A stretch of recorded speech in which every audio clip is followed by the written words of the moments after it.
talk about it. Well, that's good. How great a teacher you are, and pretty good preacher. Oh, well, thank you. I appreciate it. Thank you so much. I want you uplifted so that we can continue to plow on through. That's what we need to do. Keep going through. All right. Very good morning to everybody this morning. If you want to go ahead and make your way in. Great to have each of you with us. Good morning, good morning.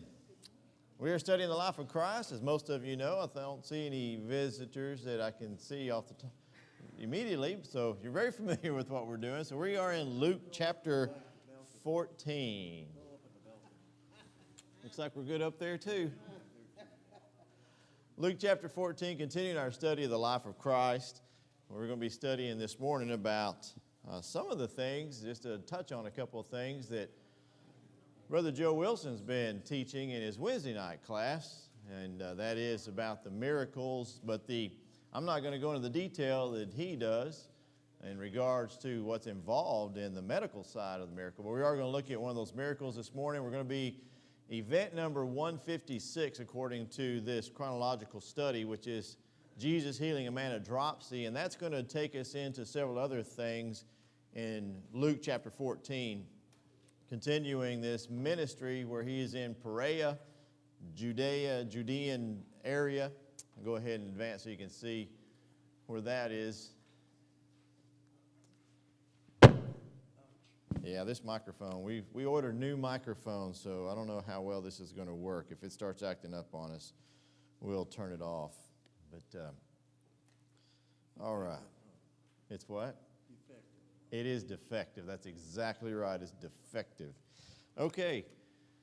So this you can see, if I zoom in there just a little bit, you can see he's in the southern area of Israel there, and here right around Jerusalem. You can see there in the Judean region. And this too is a timeline that I found that it breaks it down, all those different colors you see there. That's spring, summer, fall, and winter, and of the 3 to 4 years of his ministry, and we are in the last part. So if you look there, you see at the bottom of where it says winter, there, on the bottom it says Perea. That's where we are right now. We're in that particular time frame of Jesus' ministry. And so I find that interesting whenever you look at a chronology like this. If I back up, and you see the whole span of his life. There on the far left, I should say, is his birth, and then real quickly you jump up until you get into those final years of his ministry.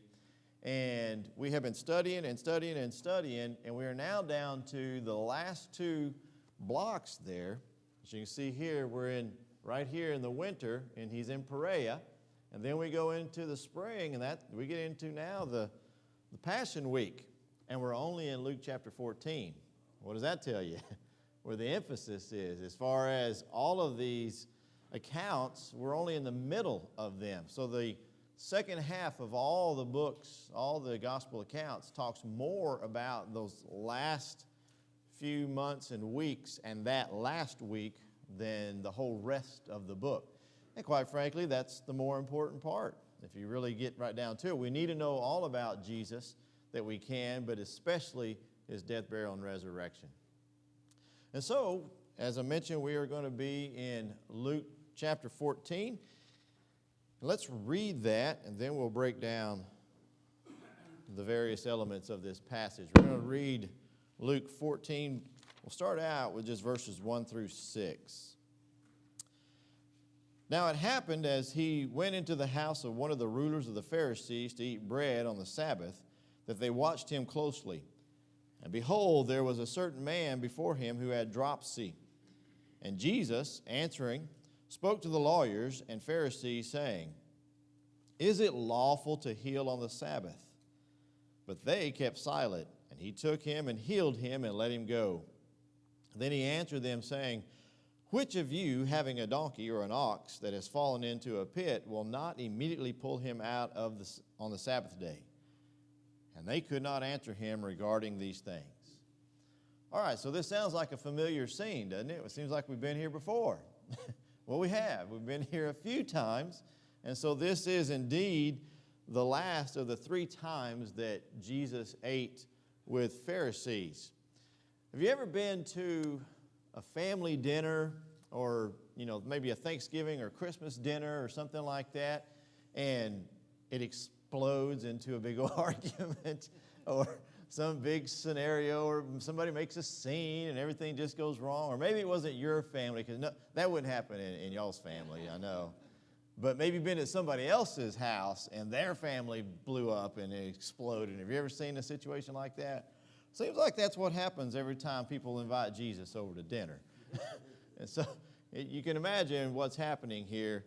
And so notice what it says. Now it happened as they went into the house of one of the rulers of the Pharisees. Jesus is not only in the house of a Pharisee, but one of the rulers. This is probably somebody who either is the manager, owner, or whatever you want to call it, of a synagogue, or this could be one of the Sanhedrin. And the Sanhedrin being that governing body of the Jewish nation. And so this would be like one of our senators or representatives or something like that. They're in, yes, somebody in Congress, exactly. Somebody that make the decisions. So he's with somebody very important, and it says that Luke is showing us several little things, giving you some very important details about kind of setting the scene here. One, it's in the house of an important Pharisee, and when is it? What day do they eat? Are they eating? The Sabbath. That's an important thing. And then the third thing he says is it says they were watching him closely. Now the word that's there is a word that indicates as in they were scrutinizing. They were just waiting. They were dialing in just to, basically it gives the idea that they're looking to catch him in something. They're trying to really, really analyze him. And I don't know if you've ever been there in your life with somebody or had that done to you, or know that in that way we are sometimes, that we'll start really just scrutinizing every little detail, things that maybe we wouldn't have noticed before. But here, he sets up the scene, and behold, there was a certain man before him who had dropsy. Now, this man there's different ideas. This man could have been planted in the audience as a possibility to maybe provoke, I should say, Jesus in this sense. Or, more likely, he's just one of the many people that followed Jesus around hoping to be healed. We need to realize this is over 2,000 years ago. You couldn't just run down to the CVS and get some medicine. You couldn't just go down the street to the clinic and see a doctor. Doctors were a lot different back then. In fact, most doctors then, believe it or not, were slaves. A lot of doctors were slaves. That was part of their profession. Or I kind of said that wrong. The being a slave was part of their profession. No, their profession, that was one of the things that I don't know how to explain that. Just a lot of slaves were doctors. There were doctors that were slaves. Okay. So you couldn't just go to the doctor. You couldn't just go to the pharmacy. And so whenever you hear somebody like Jesus, this man who can heal, well, of course, it's going to draw out lots of people hoping to be healed. Now, this man had dropsy. Now, I am by no means as proficient in medicine as Joe Wilson is, and I'm sure, Joe, is this one of the ones that you're going to deal with? It is. Okay, great. All right, so I'm not going to give a whole lot of detail, but if I'm not mistaken, this is also known as edema. Is that right? This possibility. And all that is a swelling. He's retaining fluid. Poor guy is a pitiful sight, and it causes all kinds of problems. And again, you need to come to Joe's class so you can hear what's involved in this healing. The focus today is not so much on that as the why he was healing. So this man has this problem, this medical problem, this health problem. And notice that Jesus goes on the offense. He doesn't sit back and wait for whatever they want him to do. He knows, remember, Jesus can read their hearts. And so he just goes on the offense and just initiates this situation. And Jesus, answering, spoke to the lawyers and Pharisees, saying, "Is it lawful to heal on the Sabbath?" Yes, Larry? I think it's interesting here. It says, Jesus answering. Yes. They were questioning Yes. their hearts. That's a great point. And can you question without saying a word? You sure can. Isn't that questioning without saying a word? So Jesus answering them, as you just said, he could read their hearts and their mind. Remember, he did this last time when he was at Simon's house. Remember, he just initiated the conversation because he knew what Simon was thinking. Simon the Pharisee. So here he answers and he says, "Is it lawful to heal on the Sabbath?" Now that's really what they're concerned about. The Pharisees and the lawyers that are there, remember those are the scribes, what they're concerned about is this man breaks the law. This man is a lawbreaker. This man goes against our traditions. He goes against the rules. He is by no means should be looked up to the way that he is. And so they're trying to catch him in some kind of problem that they can pin on him. And so he says, "Is it lawful to heal on the Sabbath?" Now, if they are honest with themselves, they're kind of in a catch-22 here. Because if they say, they can't say, it's not lawful, because then what does that do? What's that? I heard somebody speak up. If it's not lawful, so basically what they're saying is that's going to go against their traditions, right? But then if they say you can't heal, you can't do it, then what does that speak of? It speaks of the fact that they're not compassionate. Right? And the Bible tells us that their own law says that they need to be compassionate. They need to have, in fact, the law of Moses gives room for that. Because what are we dealing with here? Dealing with the heart. What's more important here? Your law or the person's soul?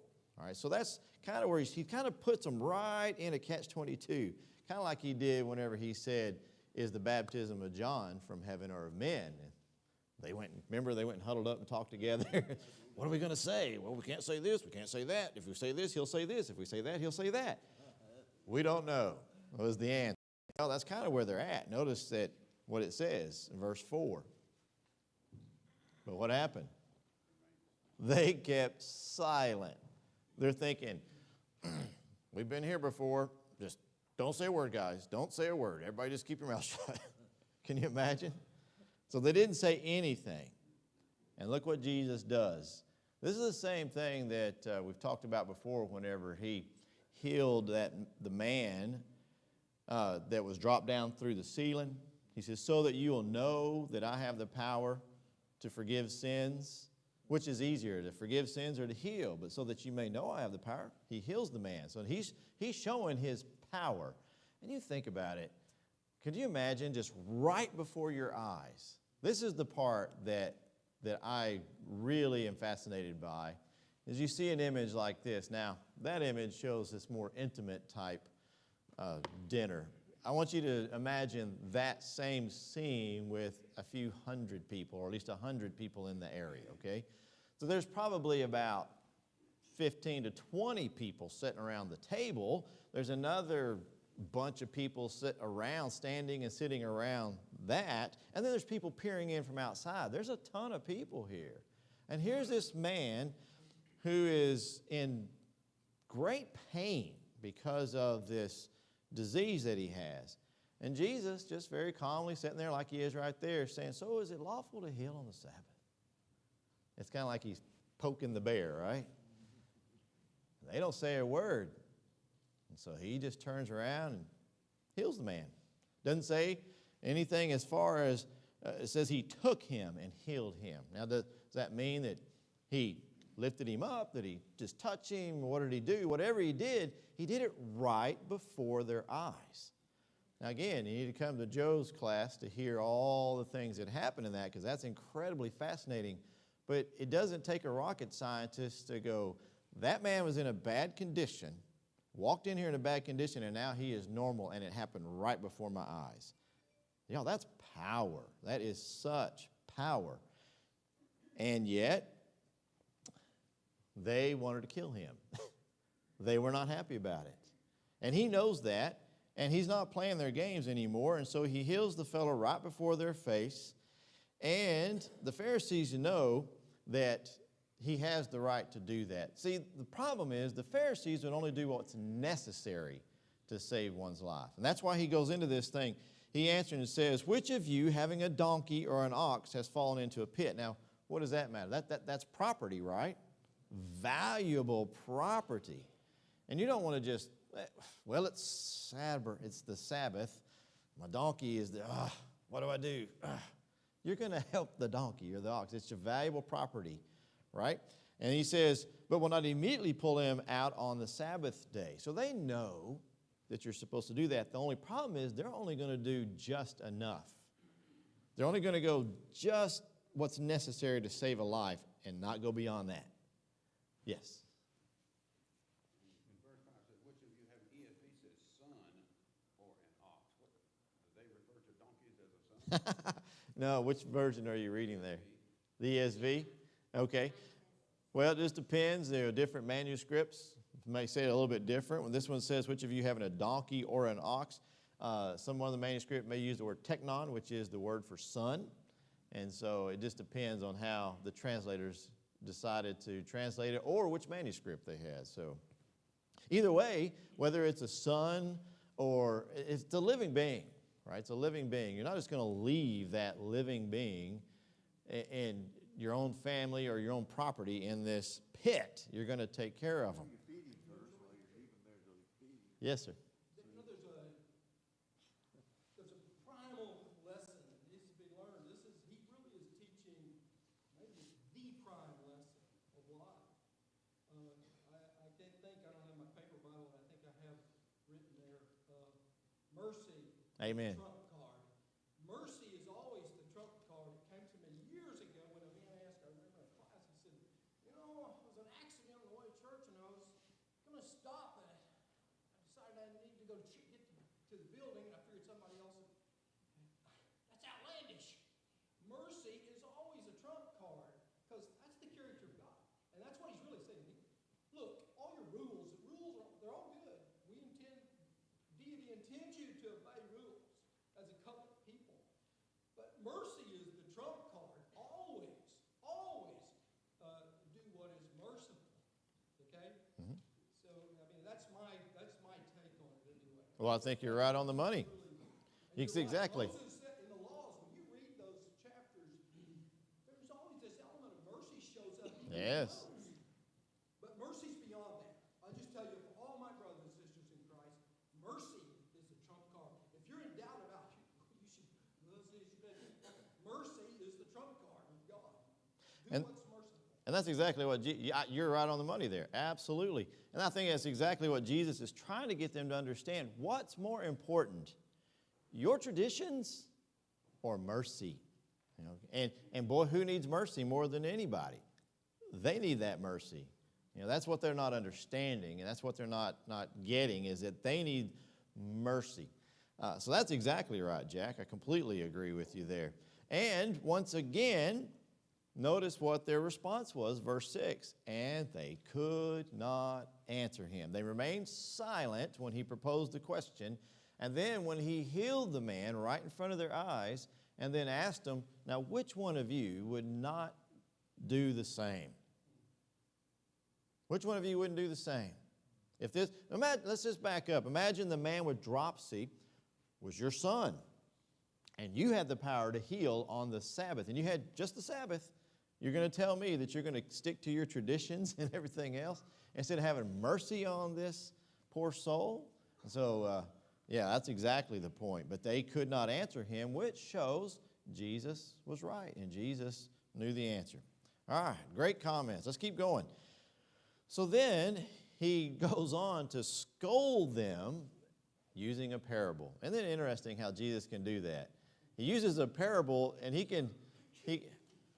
I'll tell you what it reminds me of. It reminds me of David. You remember David and Bathsheba? We talked about that last weekend.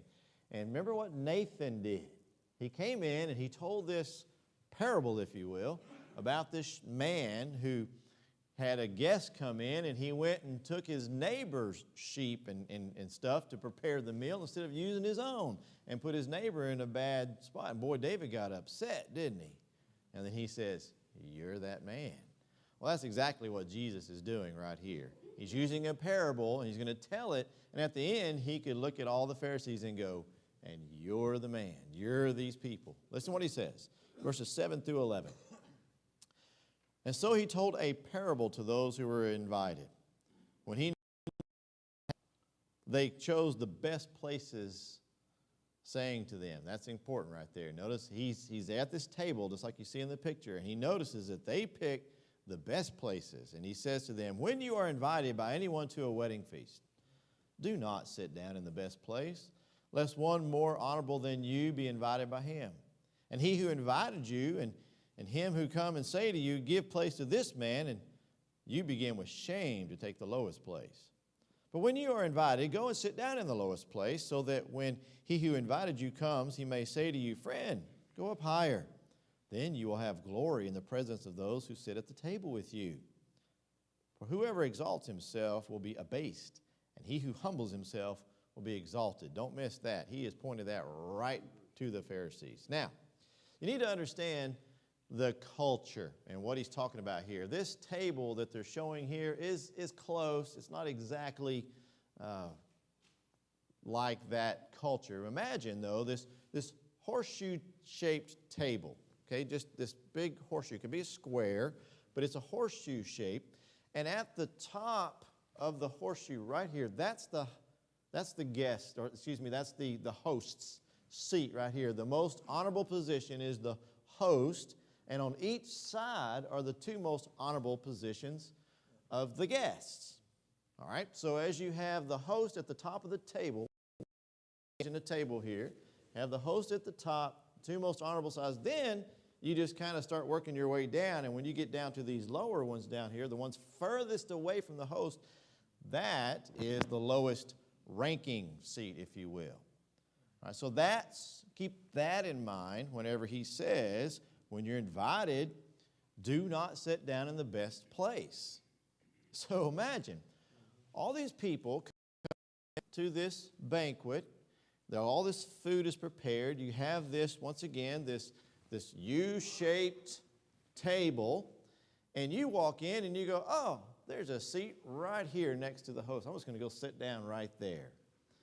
Meanwhile, instead of host's special guest, and he says, "Yeah, come on. Like, what are you doing in the friend? You need to move on down." Now, I don't know if that's ever happened to you. You know, we don't really have situations like that. But imagine going to some important banquet. And in our culture, what we typically have is what? We have a host table. And then there's everybody out in the audience, right? So imagine being audacious enough to walk up and sit at that host table up there. You know, even though there might even be names. A lot of times there's names on those, right?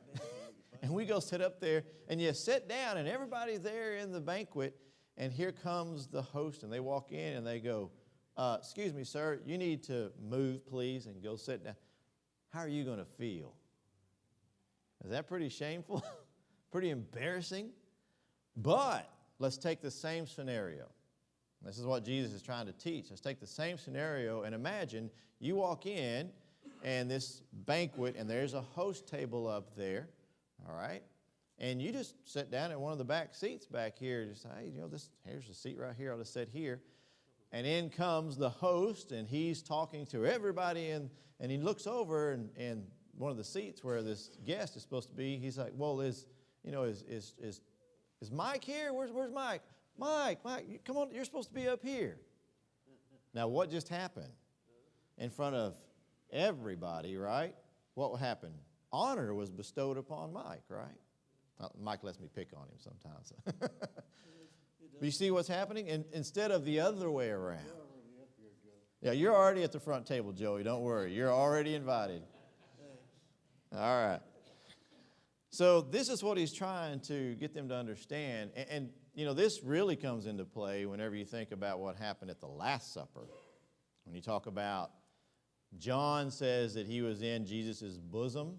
Okay, so when you sit at these tables, by the way, this horseshoe-shaped table, they're only about 6 to 8 inches, maybe a foot off the ground. And then there's these cushions around there that you lean on, that you lay down on. And so you're kind of sitting on your side looking at the table. So John would be right here in Jesus' bosom. He could literally lean back into Jesus' chest. Judas is believed to have been right here next to him, which both of these positions are the honored positions. Now, what does this remind us of whenever he noticed, go back to verse 7, when he noted how they chose the best places. So imagine the scene. You walk in, here's all these Pharisees and all their prayer shawls and everything, and they go, this is my spot. I'm going to sit right here. And somebody, no, this is my spot. Can you imagine? What does that sound like? Sounds like an argument. Like church, he says. This is my pew. I was thinking more of children fighting over to sit in the front seat or something like that. Y'all ever had that happen? It's like, no, I want the front seat. I want the front seat. Well, grown men do that, don't they? It's like, shotgun, right? So he's pointing out the fact these are grown men fighting over places to sit on a cushion. Just break it right down to what it really is. How silly. And so then you get into verse 11, and he's trying to help them understand this is all connected to what he said about it being lawful to heal and everything else. He's saying, for whoever exalts himself will be abased, and whoever humbles himself will be exalted. You see, the kingdom of God is nothing like our social world that we live in. In fact, a lot of times, God's economy is completely the opposite of our world economy, if you will. Our society, our social, is it stratagems? Is that the word, I think? And so we need to understand that these men that are sitting here, notice what, go back to verse 1. What did it say? A ruler of the Pharisees. So where are they in the stratas of society? They're way high up. And what did Jesus just say? You're going to be nothing. You're going to be at the bottom of the rung. Let me add that because he says that in other places, if you get into the kingdom. And so, wow, what a lesson for all of us, right? In humility. I want to be at the bottom. You want to be at the bottom? That's good. That's a good attitude. Any comments, questions? Higher up you go, the more responsibility you have. So let me go back to that. Let me go back to that scenario of the banquet in our own society. And let's say that you walk into that banquet and you know that you're one of the ones that will probably be at that lead table up there, the main table. But you go ahead and sit down in the back. As Jesus says, you humble yourself. You're not looking to bring attention to yourself. You're not trying to be the man or anything like that. You just sit down and then the banquet starts and the host comes out and goes on about their business and they never say anything to you like, hey, you need to be on up here. What if they never say anything to you? You wouldn't come back. Why not? Because you felt insulted. Why would you feel insulted? Well, because you're better than. Well, there's the rub right there. You should never know that you're better or think that. Isn't that the case? This is what I'm trying to get at. We need to change the way we think, all right? Just the way we think. And so we can't even be thinking that way. So if you sit down in the back and you never get called up to the head table, so what, right? Really, so what? Are you still at the banquet? You're at the banquet. That's all that matters. You made it in the door. Don't forget when he talks about that banquet that he invites and you have the one guest, and then he goes up to him and says, how did you get in here? How did you, and they cast him out, remember? And so at least you're in the banquet. Or the 10 virgins I guess 5 of them that missed the getting into the banquet because the door was locked on them. So at least you're in the banquet. That's, I think, the point Jesus is trying to get us to understand. Comments, questions? And Troy, we're commanded to esteem one another higher than the other. Amen. Great point. Esteem one another. Great point. Philippians chapter 2. We are to esteem others higher than ourselves already. And so that's a great point. Very good. All right, let's continue now. We get into verses 12 and forward. Then he said to them who invited him, when you give a dinner or a supper, do not ask your friends, your brothers, your relatives, nor your rich neighbors, lest they also invite you back and you be repaid. But when you give a feast, invite the poor, the maimed, the lame, the blind, and you will be blessed, because they cannot repay you, for you shall be repaid at the resurrection of the just. Now this is still a shot back at the ruler of the Pharisees. He's still sitting at this same table, and he's just giving them the what for, isn't he? I mean, first he provokes them by healing on the Sabbath. Then he notices that they like the fancy, the more important seats, and he tells them that's not right either. And now he's even saying that, let me paraphrase. It's almost as if he's saying, friends and brethren, I want you to notice who's sitting at the table.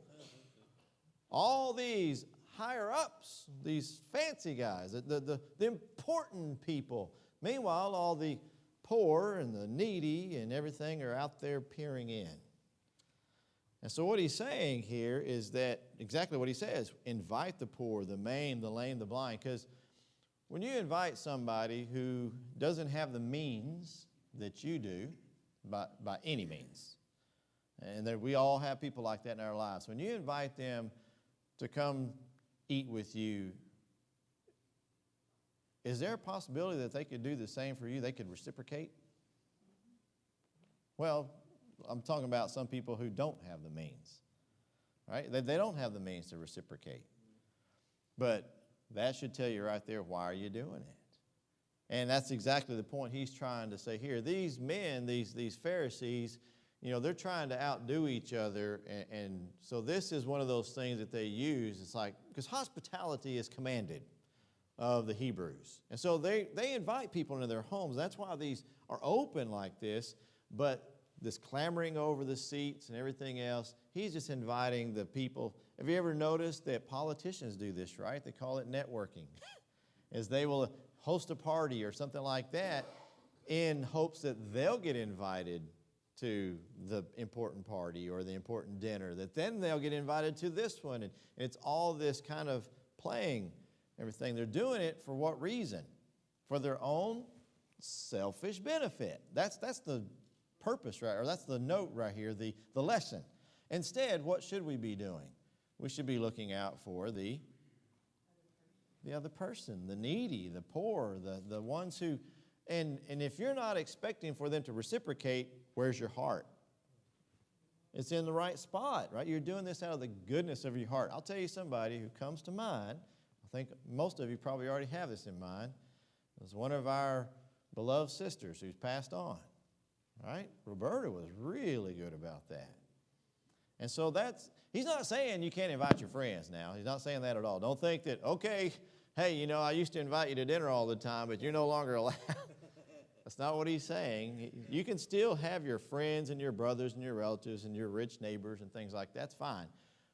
But you need to have the right attitude, and that is, as he's saying, invite the poor, the maimed, the lame, the blind. It makes me wonder, too, he brings this up. Remember what he had just done? He just healed a man with dropsy.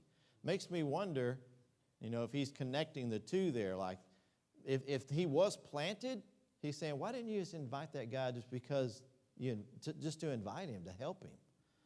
Or he could also be using, even if he wasn't there planted, he could still be using that. What about all these people, that could be eating this dinner that is not cheap, right? Setting something up like that among these guys was not cheap. And there's a lot of poor people in that day and age, right? This could have fed a lot of people. Make sense? Comments, questions? Okay. Moving right along then. Well, we're rocking through this chapter today. Verse 15 through 24. Now, when one of those who sat at the table with him heard these things, he said to him, blessed is he who shall eat bread in the kingdom of God. Now, when you first read that, you think, right on, brother. You're on it. That's it. Yeah. Well, this guy, boy, all this talk got him excited, right? Well, but look what Jesus says. Then he said to him, a certain man gave a great supper, invited many, and sent his servant at the supper time to say to those who were invited, come, for all things are now ready. But they all, with one accord, began to make excuses. The first said to him, I have bought a piece of ground, and I must go see it. I ask you to have me excused. Another said, I have bought 5 yoke of oxen. I am going to test them. I ask to be excused. Still another said, I have married a wife, and therefore I cannot come. So that servant came and reported these things to his master. Then the master of the house, being angry, and said to his servant, go out quickly into the streets and lanes of the city, and bring in here the poor and the maimed and the lame and the blind. The servant said, Master, it is done as you commanded, and still there is room. Then the master said to the servant, go out into the highways and the hedges, and compel them to come in, that my house may be filled. For I say to you that none of those men who were invited shall taste my supper. All right, he's still sitting at the table. Remember, it just says that. One of the ones that was sitting there at the table got excited and said, blessed is those who eat bread in the kingdom of God. Yes, and Jesus uses everything to teach. And so here he's going to use this as a great opportunity to teach. Yeah, speaking of the kingdom, this man had a feast. Who's the man? Who's the master that has the feast? God. There's a feast prepared, and he's invited. Everyone is invited, right? But notice what happens. He sent his servant to those who were invited. There were some. Now, who are the ones who were definitely invited? The Jews, the Hebrews, right? These are God's own people. So he sends it out to them and says, come, for all things are now ready. Once everything is culminated, here's Jesus, and now it's time to usher in the kingdom, and everything's ready. You would think they would be the first ones in line. But instead, they give excuses. Again, this is references to the Jews. And I want you to think, really stop and think about these references. Think about this. 2 points. This dinner, a banquet, typically happens when? When do you typically have a banquet? Time frame, time of day. In the evening, right? So the first man says, I have bought a piece of ground, and I must go see it. I must be excused.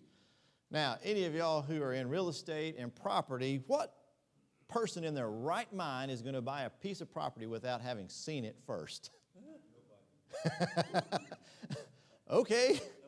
Wow. I got some oceanfront property in Arizona, buddy, that you just got to take off my hands. By the Brooklyn Bridge or something. And then, how well are you going to see that property at night? Right? How well are you going to see that property if the banquet's at night? Oh, I'm going to go out at night and look at my property. So what's he doing?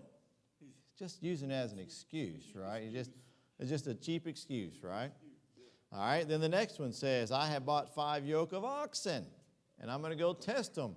You know, I know a lot of farmers that whenever they get their oxen, I mean, the first thing they do at night is go out and test them, right? You're not going to do that either. Again, bad excuse. The only one that has sort of an excuse is the third guy. He says, I have married a wife. Now, the law of Moses actually shows that a man can be excused. I think it's 1 month. Is it something like that? I think it's for 1 month or maybe a year. A year. For a whole year, he doesn't have to go into battle or things like that. All right? So he might have somewhat of an excuse, but still, it's an excuse. Yeah. These things fall into 3 categories too: property, work, and family. Wow. And those are 3 things that keep us away. It's like you're reading Jesus' mind, because guess what he's going to talk about next, and we'll get into next week, is counting the cost, and he's going to go into that. So here, yes, one more time, property, work, and family. Great point. And so, that's a reference to the Jews. And here they're using excuses, and he's talking about these men sitting at this table. Like, y'all are supposed to be God's chosen people, and yet you're refusing to come to the banquet. You know, you see it's there. He's sitting right in front of them. And so the master says, go out into the streets and lanes of the city. This is talking about, notice there's 4 different places. It says streets and lanes of the city, and then down below in verse 23 it says the highways and the hedges. Man, they're going all throughout the city and even out into the countryside and getting everybody. And notice the people, once again, kind of goes back to verses 12 through 14 when he says, bring in the maimed, the lame, the blind. And everybody's welcome. What's Jesus saying? The same thing Paul says, that there is no free or slave, male or female, Greek or Jew. They're all the same. There's really only 2 kinds of people in the world, right? Those who are in the banquet and those who are not in the banquet, right? I mean, there's the only kind. What are we saying? Saved and lost. That's what he's saying. There's only 2 kinds of people, and this banquet is open. And so therefore, because of those excuses, because of rejecting the invitation that's open to everybody, he says in verse 24, for I say to you that none of those men who were invited shall taste my supper. Man, Jesus is such the master teacher, sitting at a table, at a supper, and he just takes that one thing and teaches 3, 4 lessons there that are incredible. The first one he teaches is about healing on the Sabbath. What's more important, mercy or your tradition? The second thing that he teaches is about humility, trying to put yourself in the best seats. No, you need to be humble because those who are lofty are going to be brought down and those who are down are going to be brought up and exalted. And then he says that even the people you're inviting, where's your heart? Is this about selfish gain or is this about actually helping somebody? Again, mercy. And then the 4th lesson here is that, look, there's a dinner. There's a dinner, okay. There's a banquet. And everyone is invited, not just specific special people. And if you want to be a part of that, you need to accept the invitation. Don't be making excuses. You know, like going back to what Larry says, you know, property, work, and family. And that's exactly what he's fixing to do in the next section, which we're out of time, but he's going to talk about counting the cost. And you'd think I timed that just perfect because this next session is going to take a whole lot more time to talk about. It's a very important section of counting the cost, and we'll pick up on that next week. Just keep the context in mind of where he's at, because that's so important whenever you're looking at passages. Thank you so much for your attention. We're going to take a short break and prepare for our worship service.